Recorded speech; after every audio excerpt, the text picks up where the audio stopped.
Hey guys, today I'm going to be discussing why Jinma rides could be a current contender for one of the world's best manufacturers.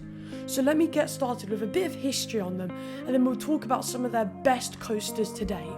So Jinma was founded in 2007, and they started off making lots of Ferris wheels, and after the success of their Ferris wheels, a few parks asked for some other coasters and types of rides.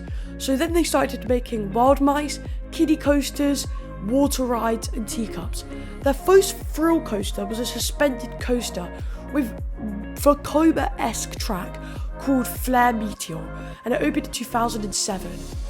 For a few years this was their only thrill model, but then they made the infamous knockoff tilt coaster, as you can see on screen, which literally jewels, which is insane, and it looks amazing. It's called Battle of the Jungle King, and that opened in 2016. So, as you can see, they're relatively new to the industry. So let's talk about some of their other amazing coasters. But before I get into that, I just have to remind you to like and subscribe, and another quick disclaimer is that all the opinion-based stuff, e.g. smoothness and stuff like that, I've consulted someone who's ridden all of these coasters via Discord, and they told me all the opinion-based stuff.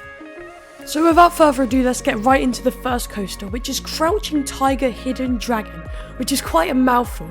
Now this is a knockoff B&M dive coaster, and it even holds at the top, which I find is pretty cool, and it's located at Yangjin Dinosaur Kingdom. This is themed to a Chinese film of the same name, and it goes into a side rider after its main huge drop. This element is apparently very whippy and quite hang time filled, as you can see on screen. After this, it goes into a mid-course, and then it has another smaller drop after it, similar to Sheikra. Then it goes into the mouth of a dinosaur, and this is a very good coaster, very smooth, and it doesn't actually have what you'd expect on the actual B&M coasters, that being a B&M rattle. And then after that, it has a splashdown. Next up is Aurora Flying Coaster. This is a rip-off B&M Flyer. However, the trains and loading method is more resemblant of the Flying Dutchman model by Vekoma. This is an amazingly themed coaster going for a giant mountain structure and has some really cool elements such as a fly-to-lie, a large vertical loop and two other similar inversions.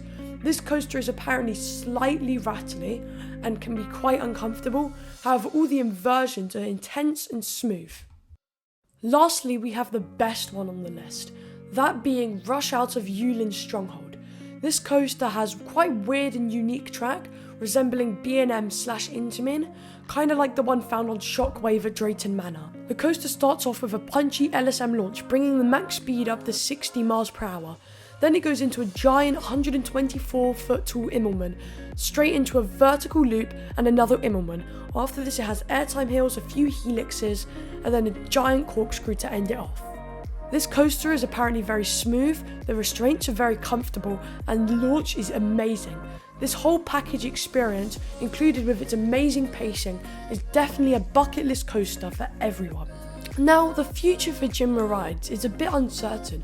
Whether they're going to continue copying other manufacturers or make a few of their newer models is really unknown. Now, they have sold a few coasters outside of China, but nothing extraordinary. Now, I feel like they're slightly moving away from just copy and pasting, and I think they're kind of like mashing up their own ideas. So I do think there is a lot of potential for this manufacturer. And that's all I got to say, so I'm going to leave it here for today's videos. Comment what you like, comment what you didn't like the video, and subscribe. See you in the next one. Bye.